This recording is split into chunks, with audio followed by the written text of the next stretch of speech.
Hello everyone, this is mister vice. हम सबकी class में कुछ ऐसे स्टूडेंट्स ज़रूर होते हैं जो बहुत ज़्यादा हार्ड वर्किंग होते हैं।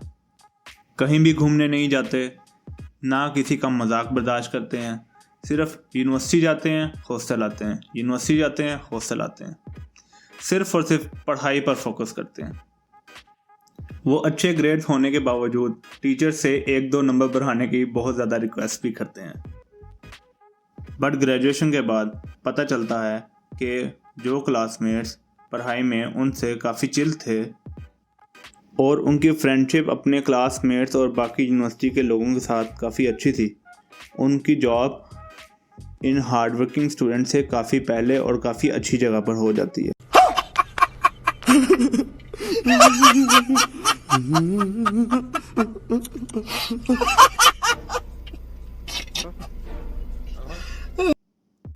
In this video, I will share an ultimate strategy for a student to achieve a well-paid job. Video शुरू करने से पहले मैं ये बात बताता चलूँ कि ये वीडियो मैं अपनी यूनिवर्सिटी के 6 साल के एक्सपीरियंस के बाद बना रहा हूँ। इस वीडियो में बहुत ही ज़्यादा इम्पोर्टेंट लाइफ लेसन्स हैं जो कि आई विश मुझे किसी ने पहले बता दिए होते। इसलिए ये वीडियो सारी देखना और इसके एक एक कॉन्सेप्ट को अपने एक थॉट एक्सपेरिमेंट के ज़रिए खुद चेक करना। जो पहला कॉन्सेप्ट है वो है हलाल और हराम का कॉन्सेप्ट। सैडली एफएससी के बाद तक लोगों को अपने शौक़ का पता ही नहीं होता और वो मेरिट लिस्ट को देखकर अपना शौक़ सेलेक्ट कर लेते हैं और बाद में फिर इस तरह की बातें करते हैं। मैंने अपने क्लासमेट्स और यूनिवर्सिटी के बहुत सारे स्टूडेंट से ये बात पूछी है कि जिस फील्ड में वो डिग्री कर रहे हैं, अगर उसमें उनका कोई शौक़ नहीं था तो वो क्यों कर रहे हैं इतनी मेहनत। उनमें से ज़्यादातर लोगों का यही आंसर था कि वो अपने माँ बाप की कमाई हलाल कर रहे हैं और ये कि जो माँ बाप उन पर पैसे लगा रहे हैं वो उनको पे बैक कर रहे हैं विद गुड रिजल्ट्स। और ये कॉन्सेप्ट बिल्कुल गलत है। यहाँ पर हमें ये समझना ज़रूरी है कि माँ बाप पैसे लगा क्यों रहे हैं। माँ बाप इसलिए पैसे लगा रहे हैं कि कल जब आप कंप्लीट ग्रेजुएशन कर लो, उसके बाद आप किसी ग्रुप ऑफ पीपल में जाओ या क्राउड में जाओ तो आप बिल्कुल एक डिफरेंट पर्सनैलिटी लगाओ।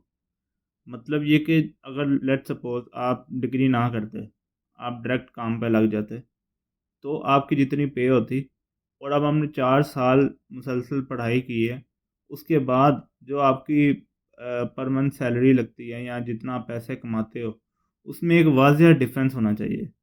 और ना सिर्फ पैसों में बल्कि आपकी एटीट्यूड वाइज, आपकी पर्सनैलिटी वाइज हर तरह से एक वाज़िया डिफरेंस नज़र आना चाहिए। अगर आपने ये चीज़ अचीव कर ली तो आपने पैसे हलाल किए हैं। अगर आपने ये चीज़ नहीं की, बिल्कुल कोई फ़र्क नहीं है, एक क्राउड से आप बिल्कुल भी डिफ़र नहीं करते, तो आपने पैसे हलाल नहीं किए। इट डज़न्ट मैटर कि आपका जीपीए कितना है। अगर आप पैसे लाखों में कमा रहे हो तो इसका मतलब कि कोई फ़र्क नहीं पड़ता, किसी को कोई फ़र्क नहीं पड़ता कि आपका जीपीए कितना था। सो ग्रेड्स का ताल्लुक हलाल हराम से नहीं है। आपकी जो परफॉर्मेंस रही है, आपकी जो वैल्यू क्रिएट हो चुकी है 4 साल के बाद, वो चीज़ है जो डिटरमिन करती है कि आपने माँ बाप के पैसे हलाल किए हैं कि नहीं किए। फॉर एग्जांपल, अभी एक थॉट एक्सपेरिमेंट करो। एक स्टूडेंट है जिसके जीपीए ग्रेड्स काफ़ी अच्छे हैं, ठीक है, लेकिन ग्रेजुएशन के बाद उसको कोई जॉब ही नहीं मिल रही, वो पूरा साल घर बैठा रहा है। और एक स्टूडेंट है जिसका जीपीए कम है, लेकिन उसने कोई और स्ट्रेटजी यूज़ की है पढ़ाई के दौरान कि उसको जॉब इजीली मिल गई है, बल्कि यूएस की जॉब मिल गई है। तो कौन ज़्यादा, किसने पैसे हलाल किए हैं, खुद सोचो। अब जो दूसरा कॉन्सेप्ट है वो कॉन्सेप्ट ऑफ वैल्यू। इसमें मैं आपको ये बताऊंगा कि आप एज अ पर्सन अपनी वैल्यू कैसे इंक्रीज़ करो, कैसे आप बाकी क्राउड से डिफ़र करो, या दूसरे लफ्ज़ों में इसको यूज़ करके आप कैसे असल में आप कमाई हलाल कर सकते हो।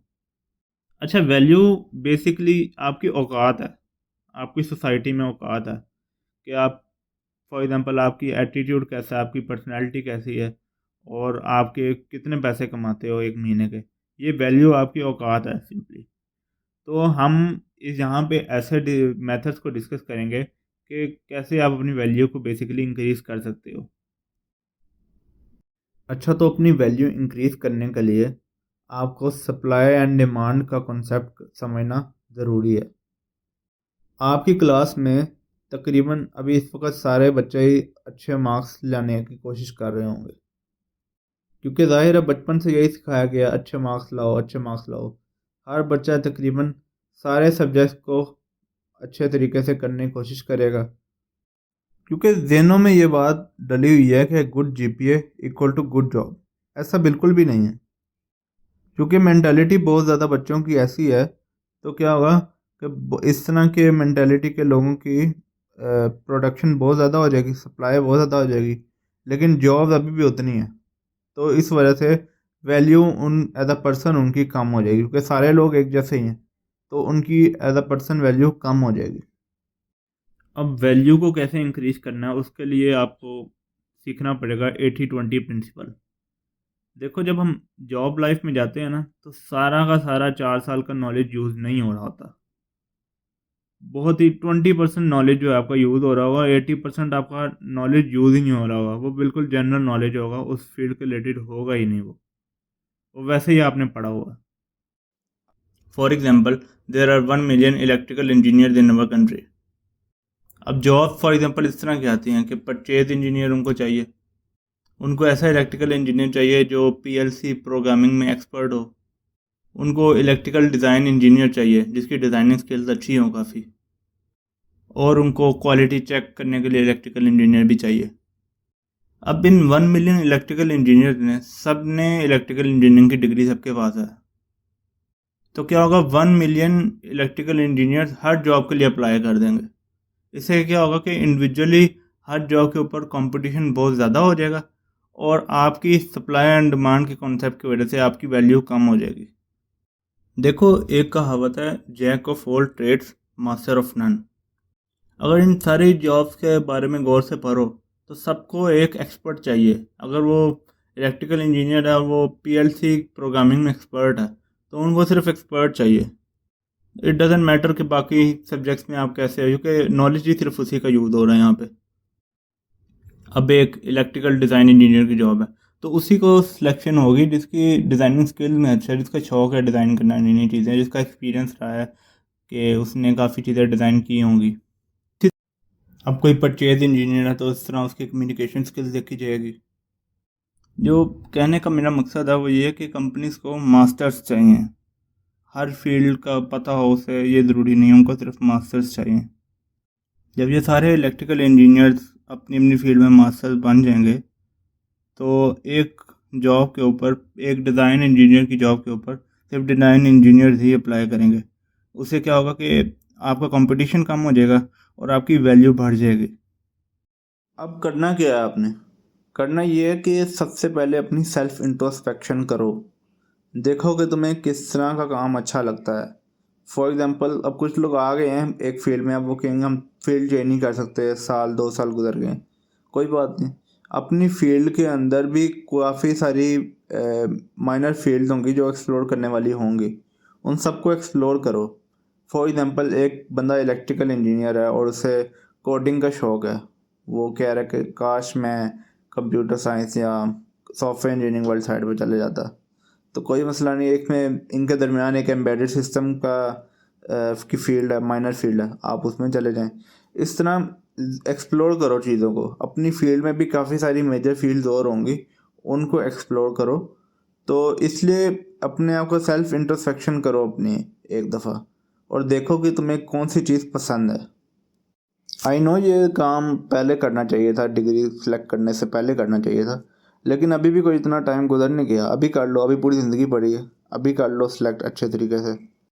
अब आपने अपनी ही फील्ड के अंदर काफ़ी सारी डायमेंशंस को एक्सप्लोर किया, और उसमें से आपने 3 से 4 फील्ड लिख लिए, ठीक है, जो इस पे आप समझते हो कि आपकी पर्सनैलिटी के मैच करता है, आप समझते हो इन चीज़ों को, और आपको लगता है कि ये चीज़ें मेरी पसंद की हैं।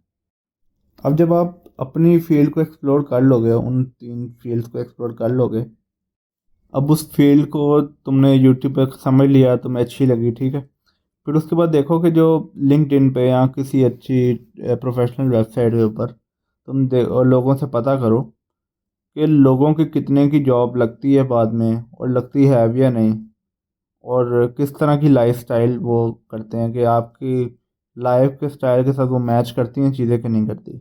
ये मेहनत करनी पड़नी है, एक दफ़ा की मेहनत है लेकिन इसका फ़ायदा पूरी ज़िंदगी रहेगा। या लाइफ स्टाइल से मुराद ये है कि आपके ड्रीम्स किस तरह के हैं। फॉर एग्ज़ाम्पल, आप किस तरह का घर चाहते हो, किस तरह की गाड़ी चाहते हो आप। तो देखो कि जो मेरा इस फील्ड में जो काम कर रहा है पहले से, क्या उसने वो चीज़ें अचीव की हैं, कि उसका क्या लाइफ स्टाइल है। आपको उससे अंदाज़ा हो जाएगा कि ये फील्ड में गोल में अचीव करवाएगी भी या नहीं करवाएगी।